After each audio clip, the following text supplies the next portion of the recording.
Hello and welcome to another episode of News from the Gelding. Today I haven't got much to show you or anything, so I thought I would do another book recommendation. I previously called them reviews, but all the books I'll ever talk about on here are ones that I recommend you read. Today it's going to be Frederik Pohl's Gateway from 1977. So if you fancy hearing about that, join me in a moment and I'll talk about it. See you in a bit.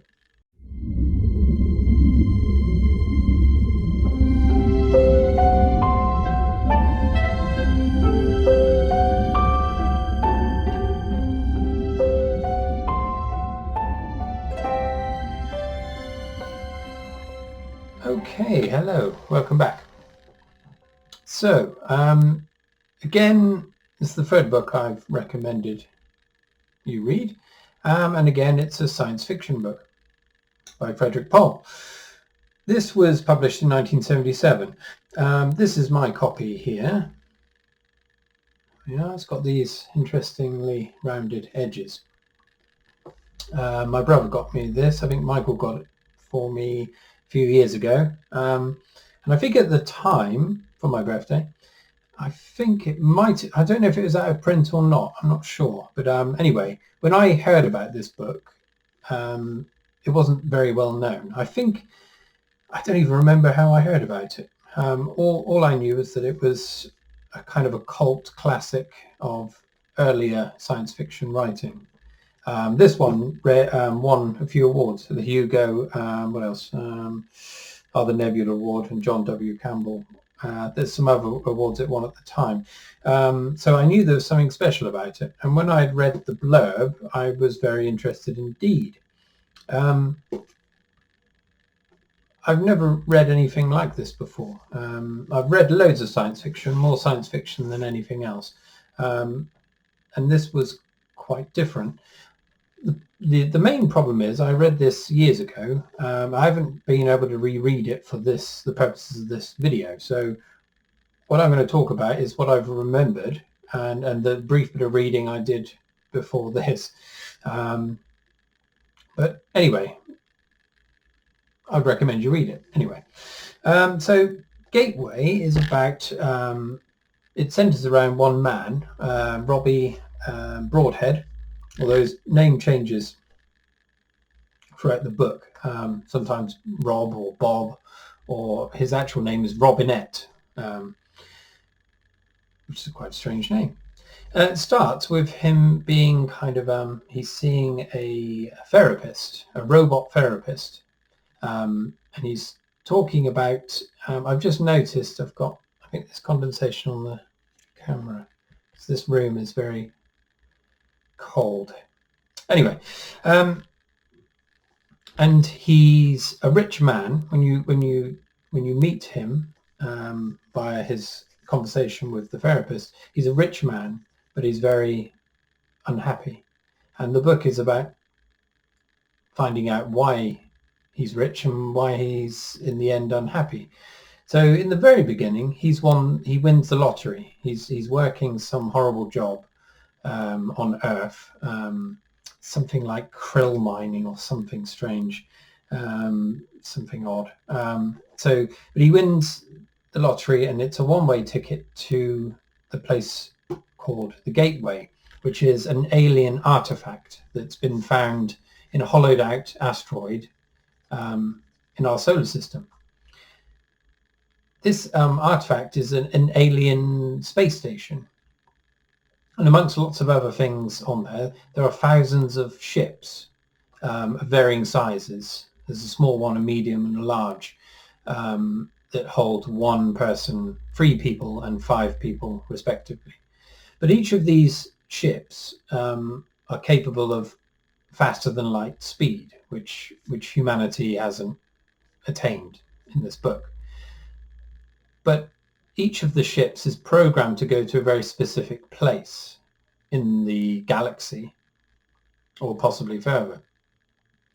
But they don't know where they go. So basically, a business of prospecting develops around these ships. But it's a very hazardous one. but one that could bring back lots of wealth, depending on the technology they might be able to find from wherever they go. The problem is a lot of the ships are in areas that are extremely dangerous. So lots of people never make it back alive. And if they do, they're often dying of starvation or suffocation or various toxic things, radiation, all kinds of things.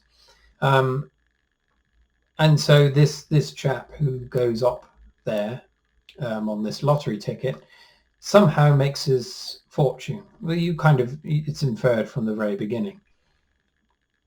What I don't remember too much about is his time on the space station and the human interactions he has there, because there was two separate, what I can remember of it, there were two separate sides. There was the prospecting, and then there was the human element of these humans existing within this space station that's alien. And so it's quite an odd book in that it's quite funny at times, and tragic, especially towards the end. It's quite a tragic tragedy all the way through it. And there's also throughout there are reports on the company reports that manage the prospecting. There are wanted ads from people that are living in this community, and there are mission reports, all different things intercut with the main story. And this is very interesting. And that was one of the things I really loved about it, was especially the mission report. So it will detail missions that were successful and more often than not missions that failed miserably. I'm going to read one of them, and it's a fairly miserable one, but it gives you an idea of what to expect, or what they had to, or what these people have to endure. Okay, so this is one of the mission reports. Vessel 3-184, voyage 019D140, crew S. Kotsis, A. McCarthy, K. Metsuoko. Transit time out 615 days, 9 hours. No crew reports from destination. Spherical scan data inconclusive as to destination. No identifiable features. No summary. Extract from log. This is the 281st day out. Metsuko lost the draw and suicided. Alicia voluntarily suicided 40 days later. We haven't yet reached turnaround. So these ships, they have to go very fast in one direction, and then to slow down for where they're going, they have to turn around and do another blast of equal duration to arrive at the destination. So basically this report saying that 281 days into the journey, the craft still hasn't turned around to slow down. So it's been going for almost a year and hasn't got anywhere. So the crew can only take a certain amount of food with them. These ships are empty.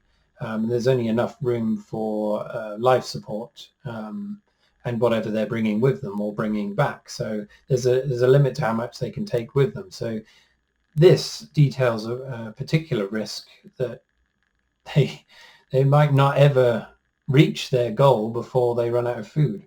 I'll carry on. We haven't yet reached turnaround, so it's all for nothing. The remaining rations are not going to be enough to support me, even if you include Alicia and Kenny, who are intact in the freezer. So I'm putting everything on full automatic and taking the pills. We have all left letters. Please forward them as addressed. If this goddamn ship ever gets back. Mission plan filed proposal that a 5 with double life support rations and a 1-person crew might be able to complete this mission return successfully. Proposal tabled on grounds of low priority. No evident benefit from repeating this mission. So this is one of the most bleak mission reports you can read in the book. But other people experience fairly horrible deaths as well for other reasons. It's misting up in here, isn't it? It's bloody room. And the problem is the moisture is behind the camera, so there's nothing I can do about it. Okay, so there we are. There's one of the mission reports. Let's get on. I just picked at random one of the wanted ads, or the classifieds as they call them. Okay, this gives an indication of the kind of light-hearted, humorous side of the book as well. So one of the things is, I need your courage to go for any 500,000 plus bonus. Don't ask me, order me. And then there's a phone number. Next one, public auction, unclaimed personal effects, non-returnees, corporation, area Charlie 9, between 1 and 5 tomorrow. Next one, your debts are paid when you achieve oneness. He, she is he, and he, forgives. Church of the Marvelously Maintained Motorcycle, another phone number. He, I'll talk about that in a second. And the last one is monosexuals only, for mutual sympathy only. No touching. And then there's another phone number. So the he are the alien race that left the space station. I'm assuming it's pronounced he because of that little joke in the classifieds section, but I've heard other people pronounce it heche and all other things in between. But because of the double E, I imagine it is he. Yeah. Okay.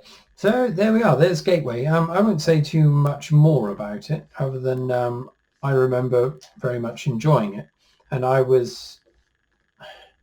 the tone, the kind of, maybe certain things have lost to me now through time, but I remember thinking there was, it was interesting, the human side of it. I mean, it was the emphasis on the classified ads and the mission reports, and also the financial side of what they might bring back, the financial benefit. This was quite heavily exploring the human dimensions within the setting of this alien deserted space station. So even though the whole thing is about exploring space and trying to find these aliens and recovering alien artifacts and all the rest of it, it's mainly about human greed, love, lust, jealousy, even all those human things. So that's what I remember taking from it, but it's been so long since I read it, maybe I've forgotten. But I would very much recommend this if you're into science fiction, and yeah, it's one of the best ones I've read, one of the most interesting ones. Never seen that take done before. Okay, that's that for now. I'm sorry, it's not going to be a very long one today, although that could be a blessing in disguise for some people. Okay, right. I'll end it there. Okay, I'll next week I'll probably have nothing to talk about again. I almost didn't make a video today, but I can't break the cycle now. I'm doing them every week. I may as well keep them going. Work on my own book is proceeding fairly well. I'm still writing, and that's all I'm doing now. I should be working on the painting for the front cover, and I've got to draw a new map for the second book, but I just cannot split myself between these two disciplines, try as I may. So I think for the time being, I'm going to try and get the book finished, written. I think I'm around 20,000 words away from finishing it. And then I'll get back onto the art side of things. In the meantime, I may dabble with my own paintings on the side. Okay, so I'll leave it there, and I'll see you next week with something else. Perhaps the book that I'm reading at the moment, which is Christopher Priest's The Gradual. A could be called science fiction, but I suppose it's science fiction. And it's very strange, but I'm very much enjoying it. Okay, let's leave it there. See you next week. Have a nice week, and yeah, cheerio.